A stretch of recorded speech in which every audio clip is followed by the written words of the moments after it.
So we're about to jump from 2024 to 2025. So I just want to take a moment and reflect the best experience I had in this last year. And there are many things, to be honest, which is difficult for me to put together into one video. So I just want to choose the best ones that resonate most with me and that I actually learned something or experienced something meaningful.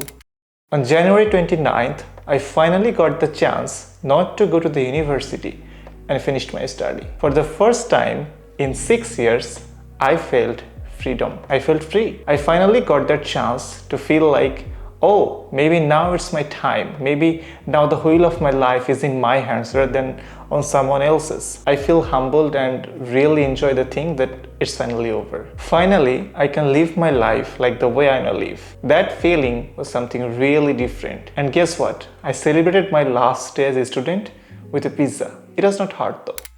On March 3rd, I was diagnosed with jaundice and it was terrible. Both my blood and liver got affected pretty seriously. And a week later, I started to see the progress. 2 weeks later, I tested again. 5 weeks later, I tested again. I felt so weak in the first few weeks that I couldn't even get off the bed. It was a totally different and bitter feelings that I was this sick. During this time, my food was only limited to vegetables like papaya and gourd. For months, I just ate these two vegetables. No fish, no chicken, no meat. And slowly, I started to recover.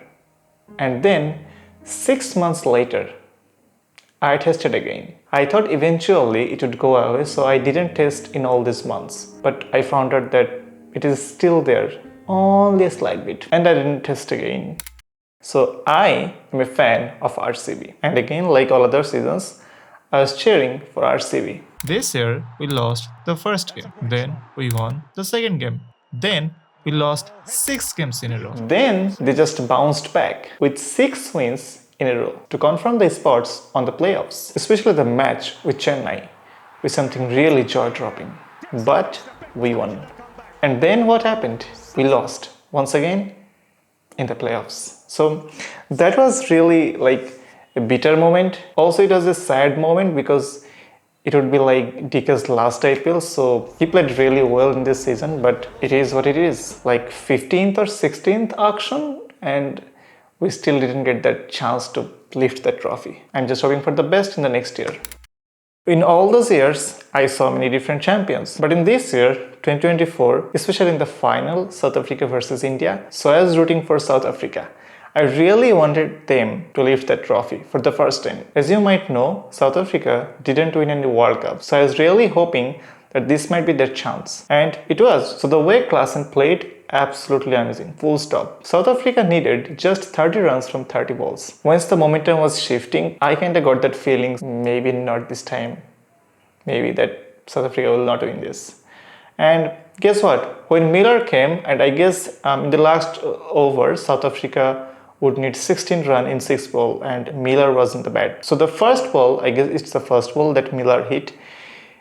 I thought it's 6. I thought that it will go over the boundary. But the catch that Surya Kumar Yadav took, oh man, I was like dead silence. So again, Argentina was in the final with Colombia. I had this feeling, or I guess most of the people had this feeling, that Argentina will win this tournament, no matter what. But the way it happened is sad, because Messi got injured. The way that he was crying like a child is not acceptable. I mean, we all wanted him to play the tournament and then win it. So in the end, it was also a good feeling, good experience that I had, that I saw once again Messi lift the trophy. Okay, so enough of the sports. Now it's time to share about a fun part that happened in my life for the first time in this year. I was able to make a journey by plane. This was my first time in the air. So the feeling was different. I was very curious about the air feeling, how it would feel up in the sky. It was around 14,000 feet above sea level and the air time was about 45 minutes and it was a domestic flight. Really, one of the coolest feeling I have ever had in my life, and I'm so grateful for this. So as the year started to go by, in October, I got the chance to go to a tour for the first time in my life with my friends. Our Cox's Bazar adventure was filled with highs and lows. From missing the stunning beach sunset after a delayed lunch to a disappointing barbecue dinner. It was a roller coaster of experiences. But the breathtaking landscapes and unforgettable moments with friends made it all worthwhile. And then, Sylhet was a journey into nature's heart. Surrounded by lush mountains, enchanting waterfalls, and crystal clear waters, every moment felt serene and magical. Exploring this natural paradise left us with memories that will last a lifetime. That are some of the most memorable and mentionable experience I had personally in my life this year. Let's see what the next year brings in.